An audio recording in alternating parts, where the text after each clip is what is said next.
Assalamualaikum warahmatullahi wabarakatuh. Rekan-rekan sekalian, kembali kita berjumpa di Jejak Semesta 65. Semoga Allah Subhanahu wa taala senantiasa memberikan rahmat dan karunia-Nya kepada kita sekalian, sehingga kita dalam keadaan sehat, selalu dilimpahkan berkah dalam kehidupan sehari-hari kita. Saudara sekalian, pada kesempatan yang baik ini saya ingin hadirkan sebuah pandangan, analisa, dan uraian yang amat menarik terkait dengan masalah penyelenggaraan pemilu yang akan datang dengan formasi capres dan cawapres yang ada sekarang ini, yaitu Anies Rashid Baswedan, Muhaimin Iskandar, kemudian Prabowo Gibran, dan Ganjar Mahfud. Dari seorang penulis yang wartawan senior, lagi-lagi wartawannya dari Asy'ari Usman, yang mencoba menganalisa tentang Pilpres yang akan datang, yang dia berkesimpulan dalam judulnya bahwa Pilpres 2024 yang akan datang akan dicurangi besar-besaran demi Gibran. Jadi dia lebih menyoroti dengan terpasangkannya Gibran dengan sebagai cawapresnya Prabowo, maka rejim ini akan berupaya habis-habisan untuk mencurangi Pilpres yang akan datang sehingga memenangkan pasangan Prabowo Gibran ini dengan berbagai macam cara, kata dia. Tetapi saudara sekalian, sebelum kita memberi komentar lebih jauh tentang tulisan ini, marilah kita coba bacakan tulisan ini dimuat di demokrasi.id pada 27 Oktober 2023 ini. Yaitu tulisannya ditulis semacam kolom begitu, ditulis oleh Asy'ari Usman, jurnalis senior Freedom News. Apakah drama akal-akalan di Mahkamah Keluarga atau MK akan berhenti ketika Gibran Rakabuming berhasil dipaksakan menjadi cawapres untuk Prabowo Subianto?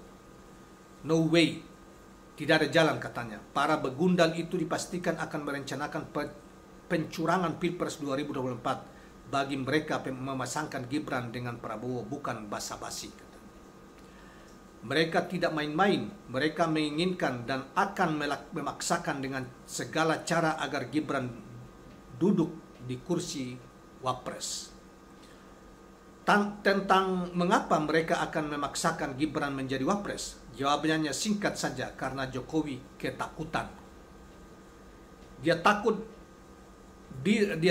diri dan keluarganya akan dikejar oleh proses penegakan hukum jika dia keluar dari istana tanpa meninggalkan tangan kuat di jajaran tinggi kekuasaan. Gibranlah yang diskenariokan akan menjadi tangan kuat itu. Bagi Jokowi tidak ada jalan lain untuk terus mengendalikan kekuasaan agar melindungi keluarganya dan agar keinginan Jokowi yang sekaligus juga keinginan para taipan jahat bisa berlanjut. Prabowo Gibran dengan dukungan koalisi besar, duit besar, kekuasaan besar, pastilah dijalankan dengan rencana besar. Rencana besar itu akan berpuncak pada pencurangan Pilpres 2024 secara besar-besaran pula. Perlukah Gibran dikawal menuju kursi Wapres dengan pencurangan Pilpres? Pertanyaan ini bisa dijawab dengan pertanyaan sebaliknya. Apakah kecurangan di MK yang diatur Ketua MK Anwar Usman, adik ipar Jokowi, sehingga meloloskan Gibran menjadi cawapres, cukup untuk memastikan Gibran duduk sebagai wapres? Tidak cukup, katanya. Jokowi belum bisa tidur. Jokowi belum merasa aman kalau anaknya itu hanya bisa ikut Pilpres, tetapi tidak pasti menang. Jadi perlu satu lagi pencurangan agar Gibran duduk di istana wapres. Puncak pencurangan itu wajib terlaksana, yaitu pencurangan dalam penghitungan suara Pilpres. Skenario itu sudah dimulai sejak lama. Tahap awal adalah mengatur lembaga-lembaga survei agar menempatkan Prabowo terus-menerus di posisi tertinggi, agar Ganjar Pranowo di posisi kedua, Anies selalu di urutan ketiga. Prabowo selalu tertinggi di atas 35%. Publik hampir setiap 2 pekan dicuci otak, brainwash, dengan hasil tertinggi itu. Tujuannya agar nanti tidak kaget kalau Prabowo Gibran dinyatakan memenang oleh pemilu oleh KPU. Tibalah hari pencoblosan, perangkat keras dan perangkat lunak pastilah sudah disiapkan dengan rapi. Perangkat keras itu antara lain ratusan orang pro Jokowi, projo yang dipasang di posisi pelaksana tugas PLT gubernur dan bupati-bupati wali kota. Polisi juga dipastikan projo, jajaran TNI mungkin termasuk yang tak bisa dikooptasi. Kemudian perangkat keras lainnya yang sudah dijamin pro Jokowi adalah KPU. Lembaga ini sangat krusial. Mereka lah pelaksana pilpres dan yang hitung suara. Kalau terjadi sengketa, Jokowi duduk tenang. Proses sengketa akan ditangani Mahkamah Keluarga. Di sana ada adik ipar sebagai ketua. Terus, perangkat keras apalagi? Semuanya ada di dalam genggaman Jokowi. Bagaimana dengan perangkat lunak? Juga sudah dijamin. Antara lain duit besar, boneka buzzer, media massa besar, akun ternakan di media sosial, lembaga-lembaga survei tadi, dan sebagainya. Semua akan dikolaborasi untuk menyukseskan pencurangan besar-besaran Pilpres 2024 demi memastikan kemenangan Gibran. Tapi bisakah kecurangan itu terjadi? Ini adalah prediksi berdasarkan fakta-fakta yang kasat mata. Demikianlah uraian dari Asy'ari Usman, saudara sekalian, seorang wartawan senior dari Freedom News, pada tanggal 26 Oktober 2003 yang kita petik dari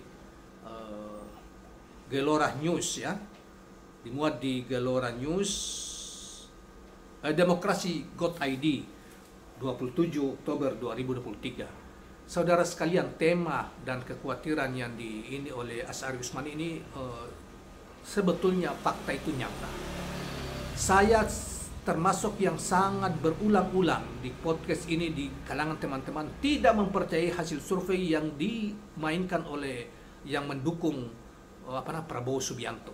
Di sana ada lembaga survei Indonesia yang Denny JA, ya. Kemudian di sana juga ada Burhanuddin Muhtadi, ya. Nah, kemudian di sana juga ada Poltreking. Tiga orang ini, kalau Poltreking kan kelihatannya dia agak sedikit mencoba untuk, walaupun dibiayai oleh Prabowo, tim Prabowo untuk membangun opini ini, apalagi Burhanuddin Muhtadi tidak ada malu-malunya. Memang demi uang, ya, mereka melacurkan diri, mengaku sebagai intelektual dan surveyor. Alasannya juga sangat lemah.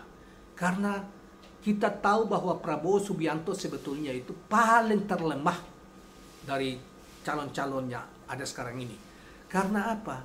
Seluruh basis yang pendukung Prabowo dulu pada 2 kali menghadapi Jokowi itu sebetulnya sudah berpindah habis di Anies.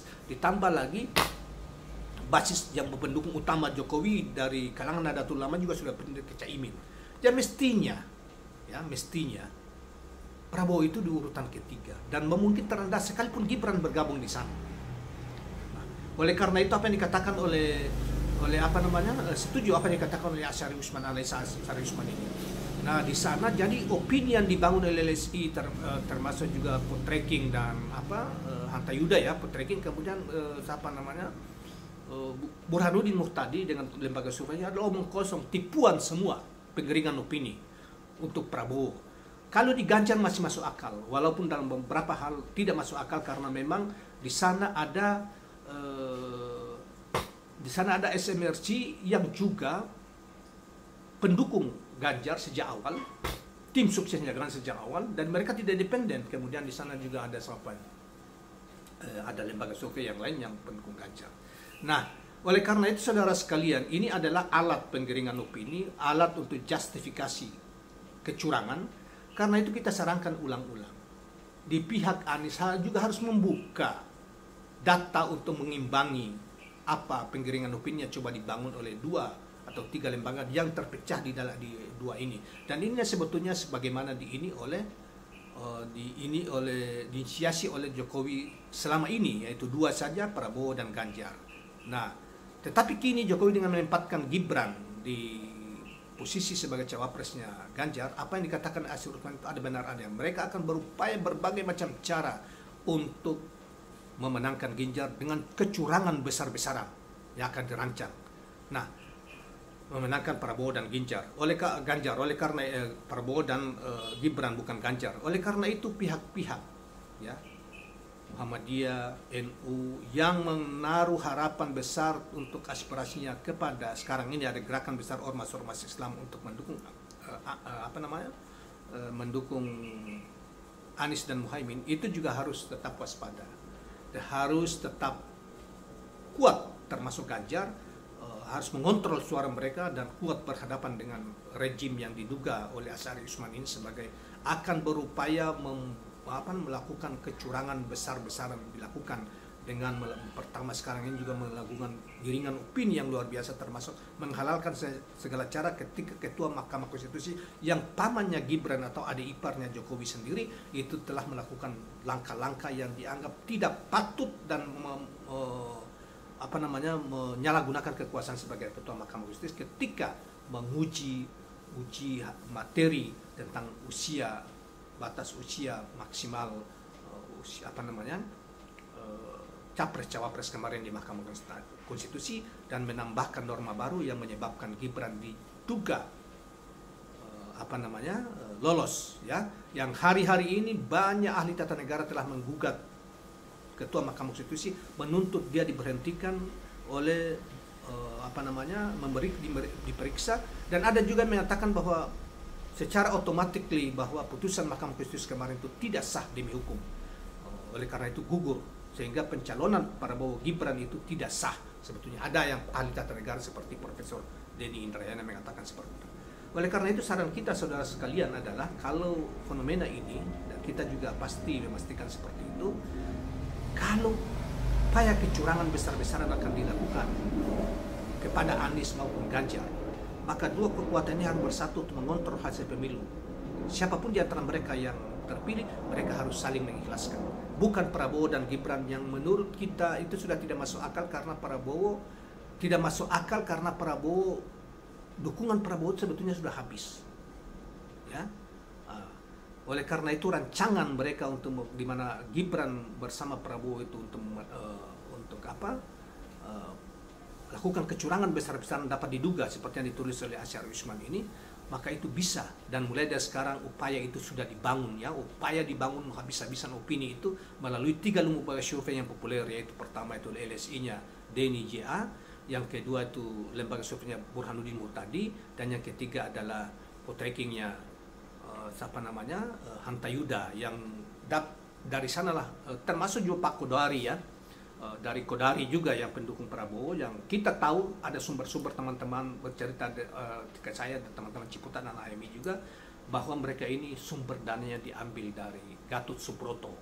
Nah, saat-saatnya akan dibuka orang-orangnya, lembaga-lembaga survei itu tukang ambil dananya dari sana, ya, saudara sekalian, dan itu dibayar untuk menebar berbagai kebohongan dan teror informasi kebohongan disebar sedemikian rupa dalam rangka untuk pemilu yang curang untuk memenangkan Prabowo Gibran di masa yang akan datang. Demikianlah kawan-kawan sekalian yang kita bisa tangkap dari dan kita tambahkan dari tulisan Asy'ari Usman, prediksi Usman tentang kondisi pemilu 2024 yang akan datang. Karena itu baik di jajaran Anies Baswedan maupun Ganjar, pendukung Ganjar, harus kita bersatu melawan kezaliman ini. Terima kasih kawan-kawan sekalian, jangan lupa subscribe, like, dan share channel ini. Assalamualaikum warahmatullahi wabarakatuh.